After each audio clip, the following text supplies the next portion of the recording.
여러분 안녕하십니까? Hello, everyone.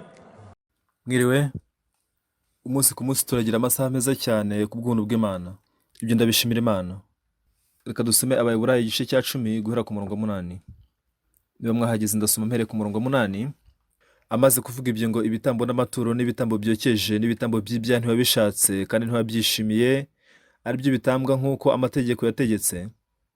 Aherako aravuga ati, dore nzanywe no gukora ibyo ushaka, akuriraho ibya mbere gukomeza ibya kabiri. Uku gushaka kw'Imana niko kwatumye twezwa, tubeshejwe n'uko umubiri wa Yesu watambwe rimwe gusa ngo bibe bihagije kugeza iteka.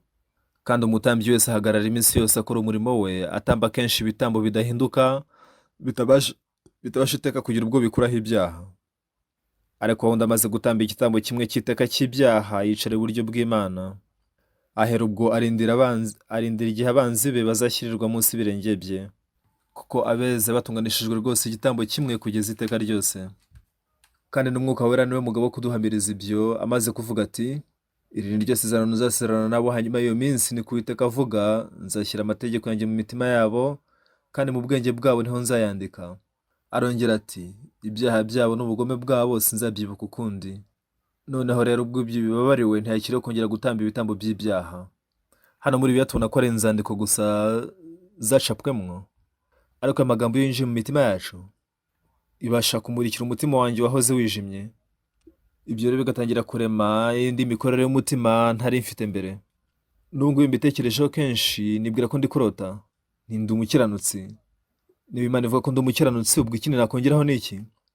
Natekereje ko ngomba gukora ibintu nkabikorana umurava, ariko muri ruko igice cya 10 waguye mu gice cyambuzi ntacyo yigeze akora, yakomeje kuryama hasi gusa. Ariko kubw'ubuntu bw'umusamariya mwiza abashije gukizwa neza cyane. Yaribwiraga ati ahari wenda hari icyo ngomba gukora, byibura aricyo nakakwiye gukora. Uko niko nyine najyaga ntekereza. Ariko ubwo nasomaga Bibiliya, nasanze nta murimo n'umwe nsigaranye wo gukora. Kubera iki? Kubera ko uyu murimo w'igiciro kweza ibyaha byacu, Yesu ushobora byose yamaze kuwukora. Kandi uko ngerageza kongeraho ibyanjye nako birushaho gupfa. Ntacyo nigeze nkora na busa.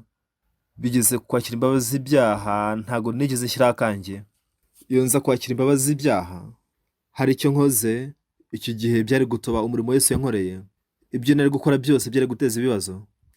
Rero uwo murimo nawe ugiye kure. Ibyo byose byakozwe na Yesu wenyine gusa. Mu Baroma ibice 3:23 haravuga ngo kuko bose bakoze ibyaha ntibashyikira ubwiza bw'Imana. Twakoze ibyaha bityo ntitwashyikira ubwiza bw'Imana. Ariko mu murongo 24 harimo ikintu kindi gitandukanye. Ahubwo batsindishirizwa n'ubuntu bwayo ibibahereye ubusa bwo gucungurwa kubonerwa muri Yesu Kristo. Nta kintu nigeze nkora hano, ariko binyuze mu gucungurwa kubonerwa muri Kristo Yesu. Ese hari ikintu pasapaka igeze bikoraho? Yesu yabikoze byose, niyo mpamvu twatsindishirijwe kubw'ubuntu binyuze mu kwizera kubonerwa muri Kristo Yesu. Nakomeje kubisoma gusa, mbisoma kenshi, nubwo nabisoma inshuro 10,000.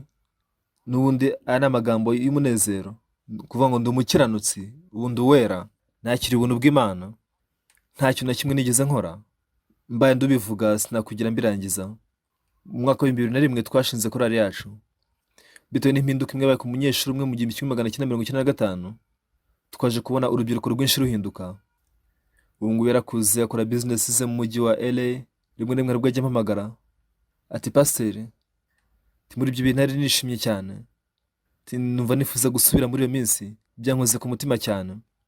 Yahoza mu biyobyabwenge, yarabaswe n'imikino kuri mudasobwa, yagendanaga imbunda, ariko nta n'umwe washoboraga kugira icyo amubwira.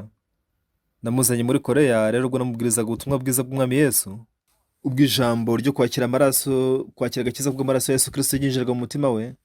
Ibiyobyabwenge yarananiwe kubireka, ashoboye kubireka. Ibintu byose byari birangiye, ubundi buzima bushya bwari butangiye. Ikintu gitangaje rero nuko ijambo ry'Imana rimwe ryonyine gusa ubwo ryinjiraga mu mutima wanjye, ryatangiye kurema imikorere y'umutima ntagiraga kera. Byari ibintu bihebuje cyane. Ubwo twashingaga korali yacu, tukamenya ko urubyiruko rwinshi ruri kubaho mu mwijima. Mu mitima y'abana barerewe mu miryango y'ababyeyi batanye, usanga baba bafite ibikomere mu mitima yabo. Ugasanga arerwa na mukase, ariko ugasanga aramutoteza cyane, ariko akaba atamwinubira ku mubyeyi we, kuko abona ko byateza ibibazo. Hari n'abana bagira umutima wo kwica wa mukase. Sinabashije gukomeza imitima yabo, nashoboye gukomeza imitima yabo binyuze mu ijambo ry'Imana. binyuze mu muziki nashaka kongera gutunganya imitima yabo. Ubundi igihugu cya Korea si igihugu cyateye imbere cyane ku bijyanye n'imiziki. Niyo mpamvu muri Music Conservatory iri iherereye Petersburg mu Burusiya, ni ishuri ryigisha umuziki ku rwego mpuzamahanga. Twaragiye turabegera nuko batangira kutwigisha iby'umuziki. Twatangiye kwiga iby'imibare tutari tuzi yitwa kane kane kabiri. Ni ukuvuga ngo inota ngenderwaho ry'umuziki kuri piano riba riri kuri kane kane kabiri cyangwa se kane kane kane. Ni ukuvuga ngo inota ry'ibanze rya piano rigomba kuregerwa ku kigero cya kane kane kabiri. Rero abaririmbyi byari bagoye cyane gutandukanya iryo jwi rya kane kane kabiri ndetse na kane kane kane. Bajyaga baririmba mu miziki yabo, ariko amajwi yabo ntabwo yari atyaye. Mu gihe amajwi yabo adatyaye ntibabasha gutandukanya ijwi rya kane kane kabiri cyangwa se kane kane kane. Batangiye kwitoza rero kugira ngo bashobore kugira ubushobozi bwo gutandukanya iryo tandukaniro. Imana rero yatugiriye ubuntu bwayo. Igihe kimwe rero mu gihugu twagomba kuririmbira muri Opera House mu gihugu cya Australia, ariko ikibazo nta dirije twagiraga. Twasabye rero ishuri rya St Petersburg Music Conservatory kuduha umudirije gusa mu cyumweru kimwe. Nuko umudirije araza, amazina ye yitwa Boris Abalian, ni umudirija uzwi cyane ku rwego rw'isi. Twatangiye kumwigiraho iby'umuziki. Umukobwa wanjye niwe wari umuyobozi wa korali, yaje kumbwira ati data rwose iki ni igihe cyo gucyahwa, bigaragara ko umuprofeseri yaramucyashye cyane. Yambwira ati kanda ku ijwi rya do uvuge do. N'abaririmbyi bakorana nabo ngo arabwira ngo namwe ntibabisubiremo.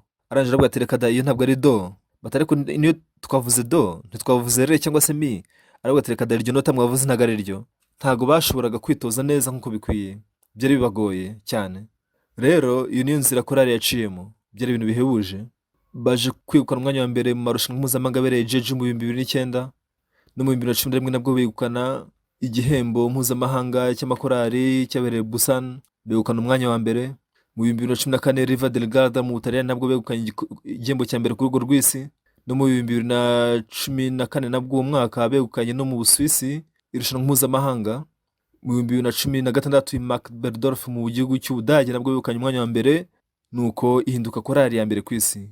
Nyuma y'uko nakiriye agakiza, naciye mu makuba menshi cyane, mpura n'abanzi benshi cyane, ariko ikibazo nyamukuru cyari uko hari byinshi cyane naburaga. Ntabwo nashoboraga rero gukemura ibyo bibazo byose nari mfite, ariko nakundaga ubutumwa bwiza cyane. Natangiye kubwiriza ubutumwa bwiza. Ikintu igihebuje ni uko umwami yabanye nanjye, yanyoboye mu bintu umuntu atashoboraga kwimarira wenyine ku bwe. Ese ni gute umwami yabashije gukorera muri jye iri jambo ry'Imana? Ubwo naryemeraga kubwo kwizera ryose rimwe ku rindi. Amagambo yanjye n'ibitekerezo byanjye byari kure cyane y'ijambo ry'Imana, ariko ubwo ijambo ry'Imana ryazaga mu mutima wanjye, ikintu gihebuje cyane kandi gitangaje ni uko ryanesheje kamere yanjye yanduye. Ntago njye mbasha kwitegeka neza, sinzi uburyo namena umutima wanjye, ariko Yesu yari impamvu. Imana niyo yaje kuneshereza ibyo byose muri jye. Gute? Ijambo ryinjiye muri njye binyuze mu kwizera. Kera cyane ahitwa Jinju twakoreye rero igitaramo cya korali. Kuva Jinju ugera mu mujyi bitwara iminota 30 ku modoka. Muri ibyo bihe aha twararaga hari mu itorero rya Jinju, ariko bene data Hapchan barantumye ati pastor rwose usura itorero ryacu rya Hapchan. Uwo mugoroba korali imaze gukora igitaramo, natwaye imodoka njya mu itorero rya Hapchan. Imihanda muri Korea yose irimo kaburimbo ndetse n'imihanda mu makartier. Nahageze saa 10:30 mu gitondo mu gicuku. Nageze saa 4 z'ijoro, nuko muganiriza bene data ho gato, nuko ndabasezerana ndabwira nti tugomba kujya kuryama. Muri icyo gihe hari mushiki wacu umwe waje kunyegera arambwira ati yego pastor. Atangira kumbwira arimo kurira ati bisinyishowe kubyihanganira ukundi. Ndamubaza nti ibyo uvuga ni ibiki? Yavuze ko hashize imyaka 23 ashakanye n'umugabo we. Guhera icyo gihe imyaka 3 ya mbere umugabo we ntabwo yajyaga anywa inzoga, ariko nyuma y'imyaka 3 umugabo we yongeye kujya anywa inzoga nanone buhoro buhoro. Muri ibyo bihe habagaho inzoga ikaze cyane mu gihugu cya Korea yitwaga soju. Numvaga ko yajyaga anywa amacupa 10 y'iyo nzoga ku munsi. Nta kintu yajyaga arya, yirirwaga anywa iyo nzoga umunsi wose. Mu gihe ataga mu rugo avuye mu kazi, ikintu cyembere agomba gukora kwari ukwikiza ayo macupa yamuteje ibibazo. Yajyaga anywa inzoga, amacupa akayataha abonye hose, umugore akaza gutaha yandurura. Byabaga rero bimukomere cyane kwandurura amacupa. Yaravuze ngo singishowe kumwihanganira ukundi. Ati naho byango ko mpfa rwose nakwipfira, sinshaka kongera kubana nawe ukundi. Ndamubwira mushiki wacu rero rikirakurira. Ese umugabo wazamuzanye hano ejo mu gitondo tukabonana. Bukeye bwaho nyuma y'itaraniro rya twibature yazanye n'umugabo we. Nyuma y'itaraniro rya twibature nicaranye mbona nkubone n'umugabo we. Mu gitondo yamaze gusuka n'ubundi amacupa 2 iyo nzoga arayanywa. yari yasinze, numvaga impumuro y'inzoga. Soju ni inzoga ikaze cyane, ubundi abantu bayinywera mu turahure duto cyane, ariko we yayisukaga mu ijaga akayinyweramo amacupa abiri icyarimwe. Iki gihe namusomeye ijambo ryo mu Baheburayo ibice 10, haranditse ngo mu murongo wa 14, haranditse ngo kuko abezwe yabatunganishije rwose igitambo kimwe kugeza iteka ryose. Namusomeye icyo cyanditswe hano. Uvugwamo ni Yesu. Yatanze umubiri we nk'igitambo, yaratwejeje, kandi uko kwezwa kwe ni ukw'iteka ryose. Umwene data namubajije nti si mwene data koko uratunganye? Iyo n'umusinzi kabuhariwe ni gute ari kuvuga ko atunganye mu gihe amafaranga yamushiranaga, ntacyo kunywa afite, ntiyabyihanganiraga? Yajyaga ajya gushaka umugore ku kazi akamusaba amafaranga. Umugore yagiraga isoni nyinshi cyane imbere y'abandi bakorana. Urumva ngo amacupa hagati ya 10 na 14 ku munsi. Yahoraga asinze rero igihe cyose. None yavuga ate ko atunganye? Uwo mwene data namubajije nti si mwene data koko uratunganye? Nuko dutangira kujya impaka. Uwo mwene data yashimangiraga ko adatunganye kubera ko anywa inzoga buri munsi, akirirwa yasinze. Rero mu Baheburayo igice cya 10:14, iri ni ijambo ry'Imana. Iri si ijambo rya Pastor Oxpac, ntabwo ari ijambo rya minisitiri, rya perezida cyangwa se undi muyobozi. Iri ni ijambo ry'Imana. Rero Imana yaravuze iti kuko abezwe batunganishije rwose igitambo kimwe kugeza iteka ryose, kugira ngo yeze ibyaha byacu by'iteka ryose. Yesu yatanze umubiri we nk'igitambo, yaratwejeje, atugira intungane. Namusomeye icyo cyanditswe, ndangije mubaza iki kibazo nti mwene data asoma Bibiliya? Kuko abezwa yabatunganishije rwose igitambo kimwe kugeza iteka ryose. Ahasoma gutyo yasinze. Ndamubaza nti none mwene data ubwo uri intungane? Ati reka dasinde intungane. Yanywaga izo nzoga buri munsi, ni gute ari kuvuga ko atunganye? Ni koko ntabwo yari atunganye, niko byumvikanaga. Ariko ndamubaza nti Bibiliya ivuze ngo iki? Bibiliya ivuze ko natunganijwe. None ubwo Bibiliya niyo y'ukuri cyangwa ibitekerezo byawe ni by'ukuri? Ati Bibiliya niyo y'ukuri. Si byose nyine? None niba Bibiliya ivuze ko uri intungane, ubwo uri intungane, si byo? Hamwe n'ibyo twakomeje kujya impaka nk'iminota 20 yose. Muri Bibiliya ijambo ry'Imana rivuga ko utunganye. Si ubwo nuko ntutunganye? Ati yego ndatunganye. Nti ubwo uratunganye rero? Ati reka dati sintunganye. Yahoraga yasinze buri munsi, ni gute ari guhamya ko atunganye? Ni gute ari guhamya ko yera? Yarabihakanye aravuga ati oya. Binyuze muri iri jambo gusa ryo kuba utunganye cyangwa se udatunganye, twabigiye impaka iminota nka 20. Ntabwo nashobora kwemeranya nawe kuko navuga ibiri muri Bibiliya. Ntabwo ryari ijambo ryanjye. Imana yavuze ko uri intungane kandi yagutunganije binyuze amaraso ya Yesu. Bibiliya bivuze ko watunganijwe kugeza iteka. Rero twagiye impaka nk'iminota nka 20.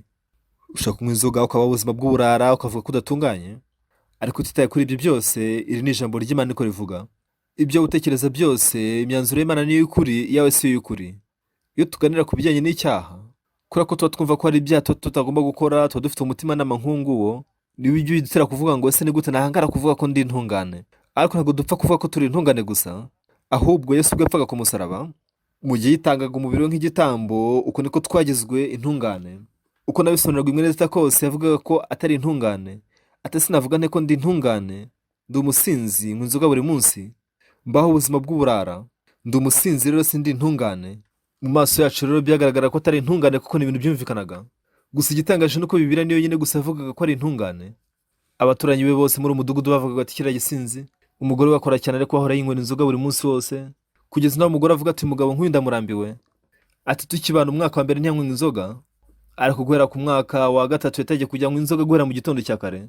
Gusa ikintu gitangaje nuko Bibiliya yo yakomeje kuvuga ko mwene data watunganye. Ura mwene data ndetse nanjye ntaho twari dutandukaniye. Wenda njye sinari nanywa inzoga, sinari umusinzi ko najyaga mu rusengero buri cyumweru. Inzoga nayisomye umunsi umwe gusa akantu gato cyane, ariko sinigeze nsinda mu buzima. Ariko ni hano njye nawe ntabwo twari dutandukanye. Ubu rero uriya mwene data kuri uwo munsi yongeye kubitekerezaho kenshi nanone. Bibiliya niyo yavuze yuko ndi intungane. Bibiliya niyo yavuze ko ari uwera, ngo kuko abezwe batunganishije rwose igitambo kimwe kugeza iteka ryose. Kuri umubumbe wacu hariho abantu benshi bajya mu rusengero, bashobora kuba batanywa inzoga nk'uyu mwene data, ariko bose bemera ko badatunganye kubera yuko babeshya, ko harimo bakuyemo inda, ko harimo bashukana. Rero bameze neza nk'uyu mwene data. Ubwo uyu mwene data yarebagaho ntiyashobora guhangara kuvuga ko ari intungane. Ariko se ngo Bibiliya yavuga ngo iki? Bibiliya irabwira uyu mwene data iti kuko abezwa yabatunganishije uyu mvugo ni Yesu. Yatanze umubiri we kuba igitambo, nuko apfira ku musaraba. Icyavuyemo rero nuko ibyaha byacu byogejwe iteka ryose, uko niko Bibiliya ivuga. Ngo kuko abezwa batunganishije rwose igitambo kimwe kugeza iteka ryose. Rero twagize impaka nk'izi ngizi. Sinjye watsinze, ahubwo ni ijambo ry'Imana ryamutsinze. Kuko nta muntu ushobora gutsinda ijambo ry'Imana. Wabyumva utabyumva, uko ni ukuri kw'ijambo ry'Imana. nyuma y'iminota 20 naramubajije ndetse Bibiliya ivuga ngo iki? Bibiliya yavuze ko uri intungane sibyo? Bibiliya yavuze ko uri uwera sibyo? Yego. Bibiliya yavuze ko uri uwera. Wowe uravuga ko udatunganye. None ubwo ikikuri ni ikihe? Ese Bibiliya niri mukuri cyangwa wowe uri mukuri? Aravuga ngo ni Bibiliya iri mukuri. Birumvikana ko Bibiliya niri mukuri. Ubwo rero uri intungane, warejejwe. Ati reka dasi ndi uwera. Bibiliya avuga ko uri uwera. Bibiliya avuga ko uri intungane. None ninde uri mukuri, ni Bibiliya cyangwa ni wowe? Ni Imana ivuze ko uri intungane, ubwo uri intungane urera sibyo? Nyuma y'iminota 20 uyu mwene data aravuze ati, yatangiye kwishima mu musatsi aravuga ati, sinzi impamvu hari wenda umenya umusatsi urimo kumuryaryata uwo munsi. Arangije aravuga ati ubwo rero ndi intungane. Ikintu gitangaje cyabayeho, kubera ko ryari ijambo ry'Imana, ntabwo yashoboye kunesha ijambo ry'Imana. Kubera ko Imana ivuze ngo ndi intungane, ubwo nyine ndi intungane utitaye ku kindi icyo ari cyo cyose. Ikintu cyo gushimirwa nuko cyari ikintu cyo gushimirwa ko yabashije kwizera iryo jambo. Bigitangira aribwira gatese ko ndi umusinzi, ntahangara nte kuvuga ko ndi intungane. Ariko mu gihe twajyaga impaka iminota 20 yose, Imana yaje kumutsinda. Ikintu gitangaje cyabayeho, guhera kuri iyo saha, guhera ubwo mu myaka 20 yari ishize yajyaga arwana cyane ahatana no kureka inzoga. Ariko buri uko yabigeragezaga byamuberaga akababaro cyane, ntiyashoboye kubireka. Ariko kuri uwo munsi yaje kwemera iryo jambo mu mutima we gusa, ati ndi intungane. Ntabwo yashoboye kubyemera, ati ndi umukiranutsi. Ariko rwose ibyo nibyo Bibiliya ivuga. Uyu mwene yagomba guhitamo niba ari uri mukuri cyangwa niba ari Bibiliya iri mukuri. Nta kindi ari gukora usibye kwizera ijambo ry'Imana. Amaherezo rero ku musozo yaribwiye ati nubwo ndi umusinzi bwose, nubwo ndi mubi, nubwo nanduye, ibyo abandi bavuga byose niba Bibiliya ivuga ko ndi umukiranutsi, ubwo nyine ndi umukiranutsi. Niba Imana ivuga ko nera, ubwo nyine ndera, ntitaye ku bindi ibyo ari byo byose. Uko niko yaje kwizera. Muzi icyaje kubaho nyuma yaho? Ikintu gitangaje cyabayeho. Ntabwo yabashije kubaho ubuzima bwe atanywa inzoga. Ijambo ry'Imana rimaze kwinjira mu mutima we, ntabwo yongeye gutekereza ku kunywa inzoga ukundi. Iki cyari ikintu kidashoboka. Ntabwo yongeye kunywa n'intama imwe ya soju. Mbere yaho yajyaga arambura ikiganza cye agafata iryo cupa ry'inzoga ya soju, akabaho ubuzima bwanywa inzoga buri munsi wose. Ariko guhera icyo gihe ntiyongeye gutekereza ku kunywa inzoga ukundi. Umunezero yaterwaga no kunywa inzoga wose wahise ushira. Imana yari yaramwejeje. Twe tugerageza kudakora icyaha, tukagerageza kudakora amakosa. Ibyo byose ni umurava wacu. Ariko iyo twemeye ijambo ry'Imana mu mitima yacu, iryo jambo ry'Imana riyobora imitima yacu. Bitewe n'uko tariki 25 Ukuboza tudashobora gukora igitaramo, ahari wenda tuzakora video hanyuma tuzisakaza hirya no hino ku isi. Kurakora ibigo byinshi by'amateleviziyo bicisha ibikorwa byacu ku buntu. Ntabwo ko wenda nta kindi gifite cyo kuba hari ko byura nabaha aya mavideo ya Christmas cantata. Mu bihe bishize nasuraga umugabane wa Afurika, nagiye mu gihugu cya Kenya nuko tugirana interview n'ibitangazamakuru byaho. Narabashimiye cyane kubera interview twakoze. Ntabwo ko nzaba amavideo ya Christmas cantata. Nyuma yo gukora interview twari turimo kuzinga dutaha, nabo bari bahuze cyane. Muri filime hariho umwana ubukina role y'umwana. Mu gihe abo bana nabo bigira ubuzima bw'umwuka mu itorero, baba bazi gukina cyane role zabo. Hariho umuyobozi ukora amafilime w'icyamamare cyane yashatse gutwara abo bana, ko yavuze ko abana bazavamo basitari b'abana bakomeye cyane. Rero filime ya Christmas cantata ari gukorwa neza cyane. Ntabwo nashatse kujya muri iyo filime, ariko nayigiyemo n'ubundi ko nagomba kuza gutambutsa ubutumwa. Sinibaza yenda ko ari filime yuzuye, ariko bavuze ko bakeneye ubutumwa bwo gutambutswa muri filime bituma njyayo. Nagiye mu idirishya rimwe ryo mu mujyi wa Betelehemu numva rero ntagira ubutumwa. Byari byiza cyane. Rero twebwe abana b'abantu dukoresha umurava wacu, tukagerageza ko ubuzima bwacu binyuze mu mwete wacu tubigiramo. Ariko kugira ngo tube kure y'icyaha, kugira ngo tureke kunywa inzoga, kugira ngo twakire agakiza, njyewe ngerageje kubyikorera n'Imana imfashije. Harimo itandukaniro rinini cyane. Mu mitima y'abana bato bagiramo ibikomere. Guhora icyo gihe natangiye kubwira abantu bose mu itorero ko ntihakagire umuntu n'umwe ukora agatanya. Mu itorero ryacu hari abantu iyo bamaze kwakira agakiza bongera bakiyunga bakabana. Numvise ko ikigereranyo cy'ingo zitana cyamaze kugera kuri 30% mu mujyi wa Seoul, ariko mu itorero ryacu ngira ngo ni 0.01%. Mu itorero rya Gangnam ntekereza ko nta n'umwe wigeze atana n'uwo bashakanye. Sinzi n'uwabikoze, ariko niba anahari ashobora kuba yarabikoze mbere ko aza mu itorero ryacu. Babaho bishimye cyane. Ariko ikibazo ni uko twe kugerageza kubaho neza ubigereranyije n'uko Yesu adufasha kubaho neza. Ngiye kugerageza ko umupaseri mwiza no kubigereranya n'uko Yesu ari wanzamura akagira umupaseri mwiza, ibyo byombi ntabwo wabigereranya. Si byo mu buzima bwacu bw'umwuka gusa, niyo bigeze ku buzima bwawe naho Umwami aba ari we witaye ku buzima bwawe, ibintu tudashobora no gutekereza. Ubuntu bw'Imana butagereranywa buzabasha gusora mu buzima bwacu binyuze mu Mwami Imana.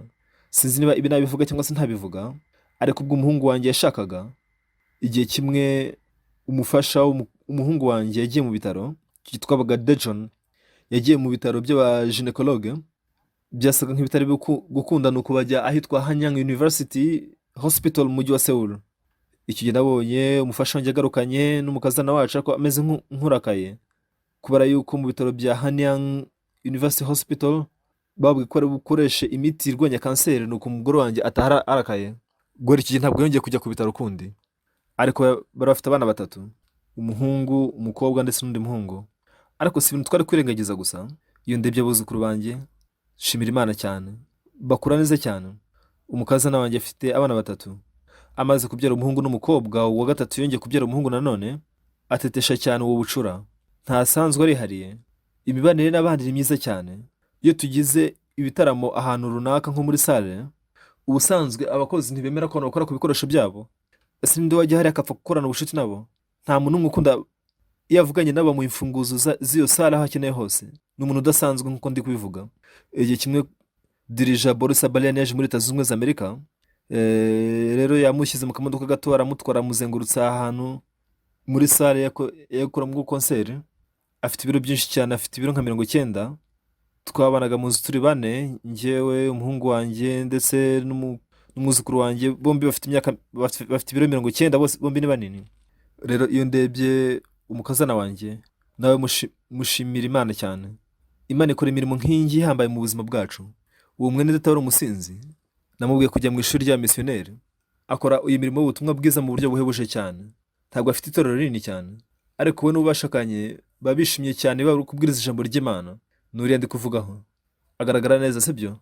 Iyo mubonye akora umurimo nk'uyu nguyu, mba ameze nk'uri kurota. Amazina yitwa Hong Sam-Chim, murabona ko agaragara neza, anateye neza cyane. Sinzi impamvu yaje kubatwa n'inzoga, kuko ngo aba yishimye cyane n'umugore we. Umurimo Yesu akorera mu buzima bwacu ushobora kuba utagaragara.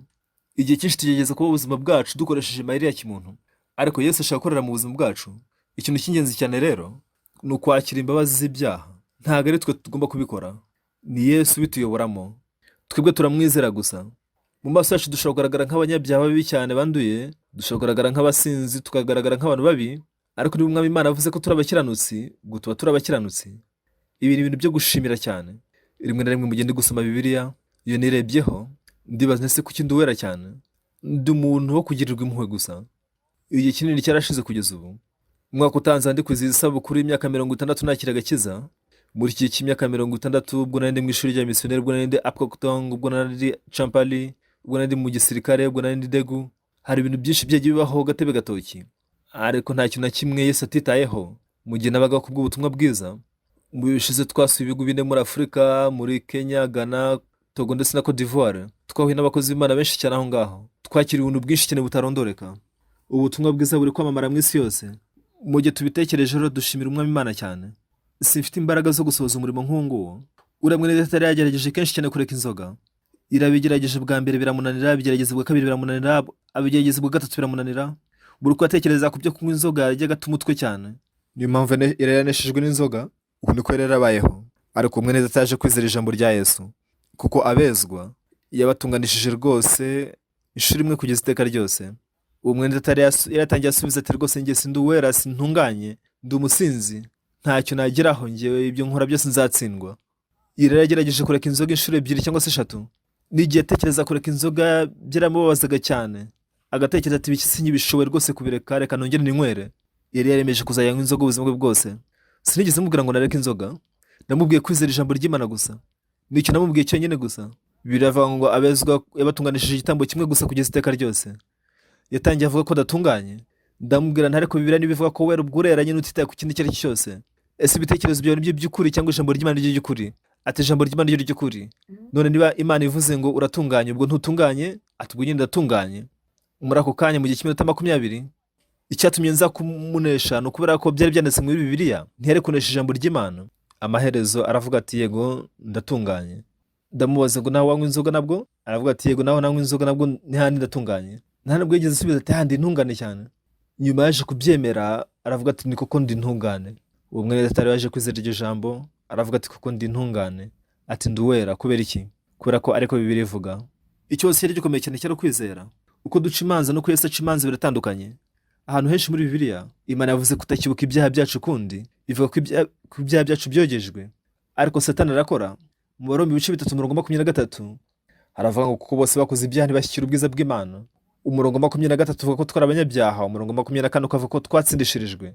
Ikintu gitangaje ni uko hari abantu benshi bagiye mu rusengero bavuga ko bizera Yesu, bazi umurongo 23, ariko ntabwo bazi icyo umurongo 24 uvuga. Igihe kimwe nagiye muri Ethiopia, icyo gihe umuyobozi umwe wa kaminuza aza kumpamagara, arambwira ati umujyi mbamo ni amasaha 13 ku modoka njyayo, rero birantwara amasaha 13 kugira ngo nkugereho. Ese ninkugeraho koko urambonera umwanya unyakire? Ndi umuyobozi wa kaminuza, singira umwanya uhagije, rero niwemera guhura nanjye ndahaguruka mpite nza. Birumvikana ko sinari kumwakanira. Nyuma yo gutwara imodoka amasaha 13 yageze aho mba, nuko turicara dutangira kuganira. Nawe byari cyo kimwe. Naramubajije nese nyakubahwa umuyobozi wa kaminuza, ese uri intungane? Atereka dasindi intungane. Nuko ndamubwira nti naje kumusomera mu Baroma ibice 3:23 ngo kuko bose bakoze ibyaha ntibashyikira ubwiza bw'Imana. Musomera no murongo 24. Ndamubaza ndetse bivuga ngo iki? Atera ndetse ngo nidukora cyane tukagira umurava mwinshi ngo tuzatsindishirizwa. Ndamubwira nti rwose nyakubahwa umuyobozi wa kaminuza, ongera uhitegereze neza urebe. Ati kubwo gusenga cyane ngo kandi nukora cyane ngo uzabasha kwezwa. Ndamubwira nti byiri gusoma siri kubisoma he? Haranditswe ngo bitavuye ku mirimo yawe, bitavuye ku bikorwa byawe, ahubwo bivuye muri Yesu, binyuze muri Yesu Kristo warejejwe, ntacyo wakoze kugira ngo wezwe. Iyo nza ko ari njye ugomba gukora umurimo kugira ngo nsindishirizwe, iki gihe ninjye wakombye kugira icyo nkora, ariko niba ari Yesu ugomba kubikora kugira ngo nsindishirizwe, njye ntacyo ngomba gukora muri icyo gihe. Rero nanjye ubwanjye nahoze ndi umunyacyaha, ariko Bibiliya ivuga ko ndi umukiranutsi. Nibwiraga ko ndi umunyacyaha, ariko niba Bibiliya ivuze ko ndi umukiranutsi, ubwo nyine ndi umukiranutsi. Niba Yesu avuze ko nera, ubwo ndera. Niba Yesu avuze ko atakibuka ibyaha byanjye, ubwo ntakibuka ibyaha byanjye ukundi. Icyo nakoze ko ari ukwizera ijambo ry'Imana gusa. Ubwo naryemeraga mu mutima wanjye, umwuka wera akoreye muri uko kwizera. Ubuzima bwanjye bwatangiye kwera, ntagera ku mukiranutsi. Nta kintu na kimwe mbasha gukora neza. Sindi umuntu ushoboye, ndi umuntu ubura byinshi, ariko nizeye ijambo ry'Imana gusa.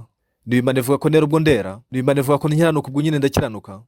Mu cyiciro gishize twavugaga kuri ibi ngibi, nibyo kuko twaracumuye, ariko mu gihe Yesu yabambwaga ku musaraba ibyaha byacu byarababariwe burundu. Mu Baheburayo igice cya 10 rero nyuma yaho hakomeza kuvuga ibyo.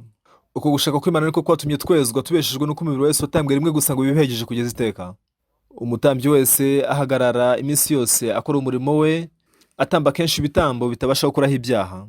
Abatambyi bajyaga batamba ihene ndetse n'intama, basigaga amaraso ku mahembe ku isi, ariko Yesu mu rundi ruhande, mu Baheburayo igice cya 11 ngo Kristo amaze kuzenduka umutambyi mukuru w'ibyiza bizaza, anyura mu ihema rirusha rya rindi gukomera no gutungana rwose, ritaremwe n'intoki, ibyo ni ukuvuga ko ritari ryo mu byaremwe ibi.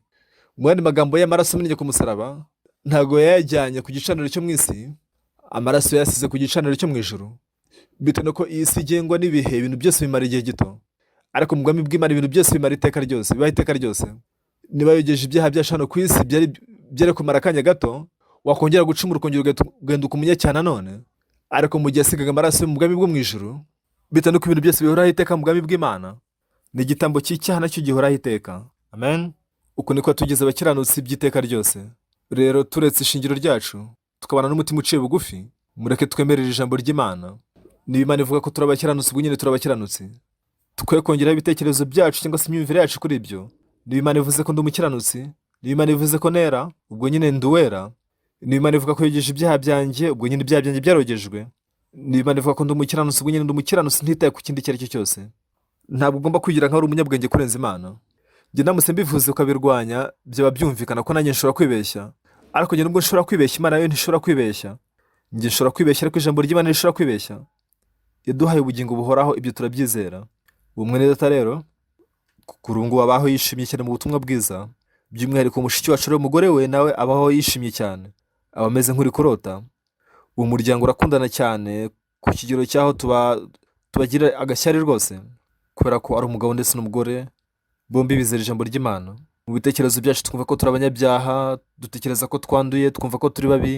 Mu ruhande rwacu twumva ko dufite ibyaha, mu ruhande rwacu twumva ko turi ababeshyi, twarebye. Ariko niba Imana ivuze ngo turi abakiranutsi, ubwo turi abakiranutsi. Uku niko kwizera Imana. Iyo wizeye ibyo ngibyo, umwuka w'Imana uzinjira mu mutima wawe, uyobora imitima yacu, uzabasha kubaho ubuzima bwera kandi bukiranuka. Aya magambo mu Baheburayo igice cya 10 ni amagambo ahebuje cyane.